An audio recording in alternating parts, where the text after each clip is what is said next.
So with episode 1 of Boruto marks the beginning of a new chapter and a new story in Boruto. And the way this episode starts off pretty much starts off the same way the manga started off in Boruto, and that's with Kawaki and Boruto in adult form. Now, according to in context, what we found out, this takes place several years of what's happening when Boruto's a kid to where he's an adult. So it doesn't say specifically how many years, but it just says several years. So that's the first thing that comes to mind. The other thing is obviously Kawaki is responsible for apparently the destruction of not only Konoha, but also he was responsible for killing Naruto, the 7th Hokage. No shot there, but the fact that he's killed, I'm not too convinced about that, considering we still haven't got an explanation as to what.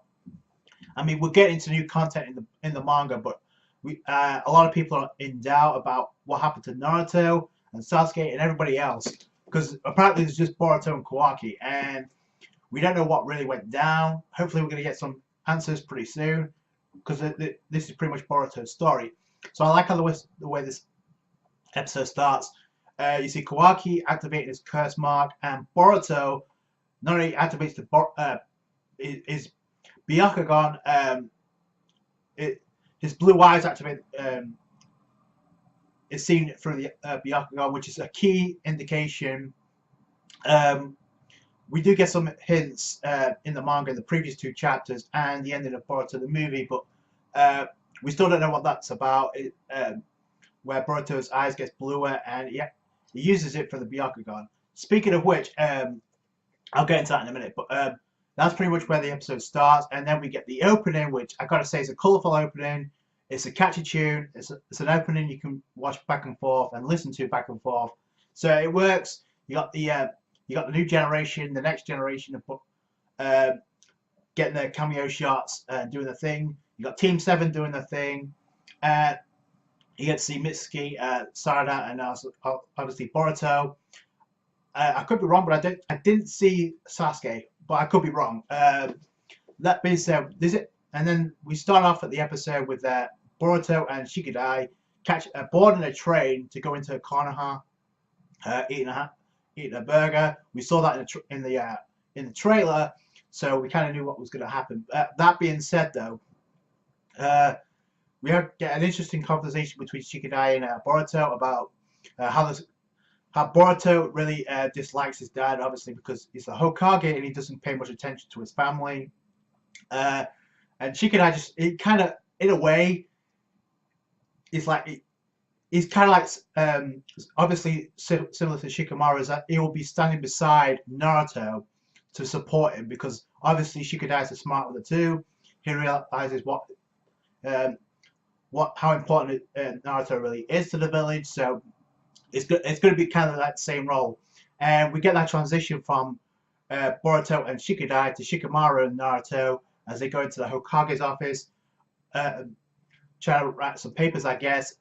Naruto realizes he's got to pull an all-nighter, so he won't have a chance to spend time with his family, which sucks, but hey, that comes a great responsibility with the Hokage. And then we see Shikadai kind of said, listen, don't do anything to embarrass me, but he's kind of like saying, don't do anything stupid to embarrass not only yourself, but the Hokage as well, Naruto. And that's pretty much where they split off. And then you see Boruto trying to stop some bullies, bullying this kid named Denki. We saw him in the trailer also. Obviously, he has a huge self-esteem complex. He doesn't really have much self-esteem because he's scared by his father. Now his father was more or less a big shot. Okay, so according to Denki, he appears to be the heir to the Kamari Narimon company, which is the Thunder Rail, the train service that runs through Konoha. Thunder Rail? So yeah, it's pretty important when it comes to the village, and because of that, Denki's kind of intimidated by him. But Boruto immediately says, "Don't be intimidated by your dad. Give some shit back." Obviously, Boruto has no problem giving shit to his dad. However, giving shit to his mom is a different story because I found it funny because Boruto realized he was gonna be late. I could give shit to my dad, the seventh Hokage, but I can't do anything against Hinata because she's scary to me. That's pretty much the gist of it. He's scared by Hinata, um, and we do get to see a shot of Denki's. I don't know if anybody caught this but me, but his symbol on the back looks very reminiscent to the Uchiha clan. The crest on his back, only it's split in the middle at the top, and then it's yellow. But it looked dead, almost dead like the Uchiha symbol. Uh, so then we go to the, I guess, the household where we see Hinawari looking cute as anything. She doesn't really say a whole bunch, but we do see Hinata and Boruto talking about Naruto, the fact that he's missing dinner with the family again. But Hinata kind of acknowledges the fact, and actually, she does bring up a good point about how Boruto's starting at the academy tomorrow. So, she kind of reminisces because that's how she met Naruto for the first time. He got himself into a lot of trouble, but he managed to gain respect as the years went on. So, and Boruto's he's gonna learn this through his own story. So that's gonna be cool. But Hinata being super supportive of Naruto, even though he's kind of neglected his own family, but Hinata kind of acknowledges the fact he's trying to do this to protect the entire village. And Boruto says, well, there's no enemies to protect it from, but Hinata says it's not just about fighting. So it's true in a way, but it's also kind of fucked up because he is kind of neglecting his family a little bit.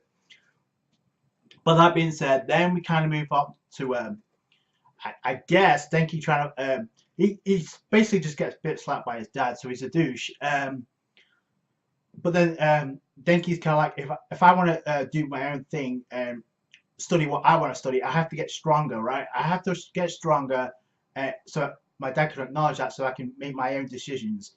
So he realizes that he's got obsession, becomes stronger, but then he gets like possessed, I guess, by this a snake of a parasite. We don't really know where that parasite is from, but I guess he just gets infected and he gets motivated. He gets an evil boost. He doesn't really get a power boost because he doesn't really use much with it. But I'm curious where that's from, so I guess we'll learn later on. I'm pretty sure it has something to do with a certain villain who will be revealed soon enough. But we see Denki's possessed. We kind of see Boruto looking down. He actually sees the aura because he activates his Byakugan activates, not knowing what's really going on.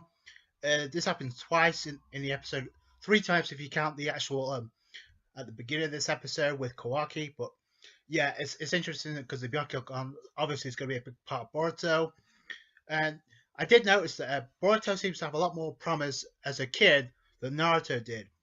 It seems to be more of a natural because remember, Naruto had to steal a scroll to be able to learn Shadow Clone Jutsu, but Boruto's got this shit down. That being said, this is all about Boruto's beginning. So, and then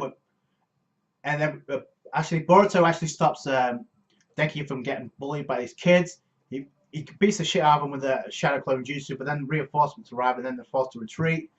Denki's trying to like set up a plan to fuck up with his bullies. He puts them on the train. Now the thing is this: because he has I guess authority over the railway service, the Thunder Rail. He was going to use 2 trains to collide with one another to kill these bullies. So it was fucked up in a way, and even Boruto said, "Listen, this is kind of messed up. If you want to get stronger, that's fine, but you're doing it the wrong way." The thing that Boruto's inherited, I guess, from Naruto is his taught no jutsu ability because it worked. Because he didn't even have to throw a punch. That being said, though, Boruto really saves the day, although Denki kind of put in the work as well. Because Boruto, like I said, we have to find a way to separate the, I guess, the railway so the trains don't collide. So that becomes a struggle. He uses Shadow Clone. I guess the original is going to fall through the train, and Denki kind of like catches him out the window, and then he uses I guess the other bullies help in as well, and that's how they manage to stop the train colliding. Then they use the train to the carts, I guess, separated, and one of them flipped over. They was gonna jump up on the other cart, but they decided to go along for the ride because they have to go to the academy or they're going to be late. And speaking of which, we see Naruto about to give the speech to the students about to start.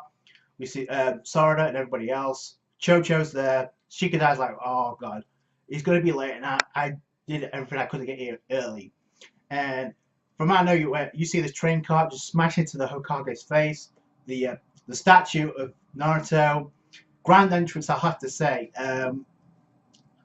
And then we see Boruto standing on top, and then you see Konohamaru kind of scold him a little bit. I guess he restrains him, and then Naruto's like, "Oh gosh, oh, my son's doing this again." It's like, and then you see Denki. He kind of like thanks him a little bit, and actually, I guess his father pays for the damage because it really was his fault for pushing his son in the first place. But no, he does the right thing. He pays for the damage, the Hokage statue, and it just ends with I guess Naruto acknowledging the fact that Boruto was doing this to help a friend, a classmate, which is something that Naruto would have done back in the day and still would to this day. So yeah, it's like we see Boruto meet up with Sarada and Chocho as well as Denki, and Boruto kind of reinforces the fact I'm not going to walk the same path as my dad, as the Hokage. I'm going to walk my own path. This is my story. And so begins the new story, the new era of Boruto. So Naruto the Next Generations. So that's it from me. A grand opening for a grand adventure with Boruto. If you enjoyed this review, give it a thumbs up. That's it from me again. Again, if you like this review, give it a thumbs up. I appreciate that. Don't forget to subscribe to the channel for more Boruto content-related videos. And let me know your thoughts about episode 1. Comment, rate, subscribe. Catch you guys later.